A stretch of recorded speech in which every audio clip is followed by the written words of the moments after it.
मैंने सिर्फ एक simple fair value gap strategy को यूज करके 300% से भी ज्यादा प्रॉफिट कमाया है।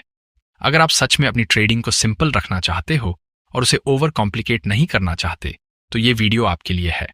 इस वीडियो में मैं आपको बिल्कुल एग्जैक्टली दिखाऊंगा कि कैसे ट्रेड में एंटर करना है और कौन से टूल्स यूज करने हैं ताकि आप भी ऐसे ट्रेड्स पकड़ सको। तो बने रहिए आखिर तक।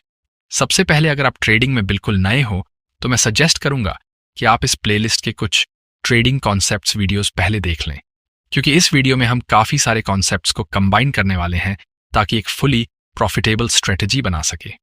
तो इस स्ट्रैटेजी से ट्रेड लेते समय हमें 3 मेन चीजों पर ध्यान देना होगा। सबसे पहले है ट्रेंड। आपको हमेशा हायर टाइम फ्रेम ट्रेंड के डायरेक्शन में ही ट्रेड करना चाहिए। जब ट्रेंड अनक्लियर हो तो मार्केट से दूर रहना बेटर होता है। इसी से हमें यह डिसाइड करने में हेल्प मिलती है कि हमें शॉर्ट पोजीशन लेनी है या लॉन्ग। दूसरी चीज है फेयर वैल्यू गैप्स। ये इम्बैलेंस वाले एरियाज ही हमारी एंट्री के इंटरेस्ट जोन्स होते हैं। जब मार्केट इस एरिया में वापस आता है तो वो हमारे लिए एक अच्छा मौका होता है ट्रेड में एंट्री लेने का, लेकिन हायर टाइम फ्रेम ट्रेंड की डायरेक्शन में ही, जो कि बहुत जरूरी है। और आखिरी चीज है सपोर्ट और रेजिस्टेंस। जब मार्केट फेयर वैल्यू गैप तक पहुंच जाता है उसके बाद हम इन लेवल्स को एंट्री के लिए यूज करेंगे।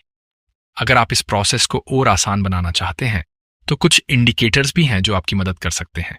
मैं रिकमेंड करूंगा कि आप कोई simple fair value gap indicator use करें। अब मैं आपको स्टेप बाय स्टेप दिखाऊंगा कि कैसे आप इन 3 कॉन्सेप्ट्स को यूज करके एक ट्रेड अपॉर्चुनिटी आइडेंटिफाई कर सकते हैं। सबसे पहले हायर टाइम फ्रेम पर जाओ, जैसे वीकली या मंथली चार्ट। अगर हम ध्यान से देखें तो हमें दिखता है कि चार्ट एक अप ट्रेंड में है। पहले ये डाउन ट्रेंड में था, लेकिन एक इंपॉर्टेंट लेवल पर पहुंचकर इसने रिवर्सल लिया और अब काफी स्ट्रेंथ के साथ ऊपर जा रहा है। इसके बाद हमें उसी हायर टाइम फ्रेम पर एक फेयर वैल्यू गैप आइडेंटिफाई करना है, जो कि एक नया हायर हाई बनाता हो। ये अप ट्रेंड को कंफर्म करता है। आपको ऐसे एफवीजी पर ध्यान देना है जो करंट मार्केट प्राइस के पास हो या उसके थोड़ा नीचे।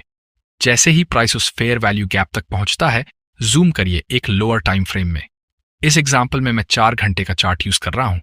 यहां हम देख सकते हैं कि चार्ट में कई इक्वल लोज हैं, जो हमारे ट्रेडिंग सेटअप के लिए एक एक्स्ट्रा कॉन्फ्लुएंस है। ज्यादातर लोग अपने स्टॉप लॉसेस इन लोज के नीचे रखते हैं। हमें वेट करना है कि प्राइस इन लोज के नीचे जाकर उस higher time frame fair value gap में ट्रेड करे। फिर जब प्राइस एनर्जेटिक कैंडल्स के साथ ऊपर मूव करे तो हमें वेट करना है कि प्राइस रीसेंट स्विंग हाई को ब्रेक करे और कैंडल उसके ऊपर क्लोज हो। ये कंफर्म करता है कि लोअर टाइम फ्रेम का ट्रेंड भी अब हायर टाइम फ्रेम के ट्रेंड के साथ अलाइन हो गया है, यानी दोनों बुलिश हैं। अब जैसे ही वो हाइज ब्रेक होते हैं, पुराना रेजिस्टेंस लेवल हमारा नया सपोर्ट बन जाता है। हम यही एंट्री करेंगे, अपना स्टॉप लॉस उस लो के नीचे रखेंगे और टारगेट करेंगे उस लोकल रेंज का सबसे ऊंचा हाई, ताकि प्रॉफिट मैक्सिमाइज हो सके। चलो इस कॉन्सेप्ट को थोड़ा अलग तरीके से भी समझते हैं। यहां हमारे पास गोल्ड का डेली चार्ट है और हम देख सकते हैं कि मार्केट फिर से अप ट्रेंड में है, जहां स्पष्ट रूप से हायर हाई बन रहे हैं। अगर हम और करीब से देखें तो पता चलेगा कि एक फेयर वैल्यू गैप अभी तक फिल नहीं हुआ है और मार्केट उसी गैप को फिल करने नीचे आ रहा है ताकि ट्रेंड कंटिन्यू हो सके। तो जैसे ही प्राइस हमारे हायर टाइम फ्रेम एफवीजी को टच करता है, फिर से जूम करेंगे एक लोअर टाइम फ्रेम में। अब यहां भी हम बिल्कुल वही स्टेप्स फॉलो करेंगे जो पहले के थे। जैसे ही प्राइस एफवीजी से रिएक्ट करता है, हमें देखना है कि क्या प्राइस किसी स्विंग हाई को ब्रेक करता है और कैंडल उसके ऊपर क्लोज होती है या नहीं। इससे लोअर टाइम फ्रेम भी बुलिश कंफर्म हो जाता है और दोनों टाइम फ्रेम्स अलाइन हो जाते हैं। अब हमें एंट्री करनी है उस हाई के रिटेस्ट पर। और हां, ये पहले रेजिस्टेंस था जो अब टूट चुका है, तो अब ये हमारा नया सपोर्ट बन गया है। हम यहीं एंट्री करेंगे, स्टॉप लॉस नीचे रखेंगे और टारगेट वही लोकल रेंज का सबसे ऊंचा हाई। अब हम एक ऐसा एग्जाम्पल देखेंगे जहां हम सिर्फ एक ही टाइम फ्रेम से ट्रेड लेंगे। मैं रिकमेंड करूंगा कि अगर आप ऐसा करना चाहते हैं तो कम से कम 15 मिनट या उससे ऊपर का टाइम फ्रेम यूज करें। हमारे केस में हम आवरली यूज करने वाले हैं। चलिए अपनी स्ट्रैटेजी को एक बार फिर से रिव्यू करते हैं। सबसे पहली चीज जो हमें करनी है वो है ट्रेंड को आइडेंटिफाई करना। बिना ट्रेंड के हमारे पास कोई ट्रेड बायस नहीं होता, क्योंकि हाई प्रोबेबिलिटी ट्रेड्स लेने के लिए हमें सही डायरेक्शन में ही काम करना होता है। यहीं से हमें अपना बायस डिसाइड करना होता है, हमें लॉन्ग देखना है या शॉर्ट। अब अगर हम इस चार्ट को देखें तो सबसे पहले क्या नोटिस होता है, बाईं तरफ हमें कुछ इक्वल हाइज दिखाई देते हैं और उनके ठीक ऊपर एक और स्विंग हाई है, जिसे मार्केट ने अब तक टच नहीं किया। तो इसका मतलब है कि वहां लिक्विडिटी रेस्ट कर रही है। हम देख सकते हैं कि मार्केट ने पहले उस सारी लिक्विडिटी को निकाल लिया और फिर प्राइस नीचे की तरफ गिरा। इसके बाद मार्केट ने वापस ऊपर रिट्रेस करना शुरू किया ताकि इस इम्बैलेंस एरिया को फिल कर सके। फिर मार्केट ने उस एरिया को रिस्पेक्ट किया और दोबारा नीचे जाना शुरू कर दिया, स्विंग लो को भी तोड़ दिया, जिससे यह साफ हो गया कि यह रिवर्सल नहीं बल्कि सिर्फ एक रिट्रेसमेंट था। अब जबकि प्राइस इन लोज के नीचे ट्रेड कर रहा है, ये एरिया अब रेजिस्टेंस बन गया है। इस इंफॉर्मेशन के साथ हम कॉन्फिडेंटली कह सकते हैं कि ट्रेंड बेरिश है। इसका मतलब है हमारी स्ट्रैटेजी का पहला क्राइटेरिया पूरा हो गया है।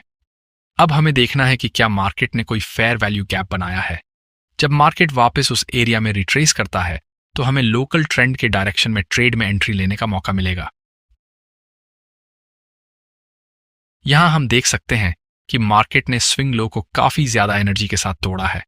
ब्रेक के दौरान कैंडल्स का साइज बुलिश कैंडल्स से काफी बड़ा है। तो अब हमारा सेकंड क्राइटेरिया भी फुलफिल हो गया है। इसका मतलब है कि ट्रेंड और मोमेंटम दोनों कंफर्म हो चुके हैं। अब हम देख सकते हैं कि जो प्रीवियस सपोर्ट लेवल था जिसे मार्केट ने तोड़ दिया है, वो अब नए बेरिश फेयर वैल्यू गैप के साथ अलाइन हो रहा है। इसका मतलब ये जोन और भी स्ट्रांग हो गया है और इससे सक्सेसफुल ट्रेड की प्रोबेबिलिटी बढ़ जाती है। अब स्ट्रैटेजी के आखिरी स्टेप की बात करते हैं। हमें एक सपोर्ट टू रेजिस्टेंस फ्लिप देखना है। हमें वेट करना है कि market bearish fair value gap को रिस्पेक्ट करे और नीचे की तरफ मूव करे। यहां हम देख सकते हैं कि मार्केट ने उस सपोर्ट को तोड़ दिया है। तो अब हमारे सारे क्राइटेरिया पूरे हो चुके हैं। अब बस हमें वेट करना है कि मार्केट वापस रिट्रेस करके उस ब्रोकन सपोर्ट, जो अब रेजिस्टेंस बन गया है, वहां तक पहुंचे। जैसे ही प्राइस उस एरिया में आता है, हम एंट्री करेंगे, अपना स्टॉप लॉस रेजिस्टेंस के ऊपर रखेंगे और टारगेट लेवल्स नीचे सेट करेंगे। अब आपके लिए मेरे पास एक और एग्जाम्पल है, लेकिन अगर आप सच में समझना चाहते हो कि ये स्ट्रैटेजी कैसे काम करती है तो थोड़ा और ध्यान से सुनो। यहां हम देख सकते हैं कि मार्केट डाउन ट्रेंड में है, लगातार लोअर हाइज और लोअर लोज बनते जा रहे हैं। तो ऐसे में हमें क्या करना चाहिए? बिल्कुल सही, शॉर्ट्स पोजीशंस के लिए देखना चाहिए।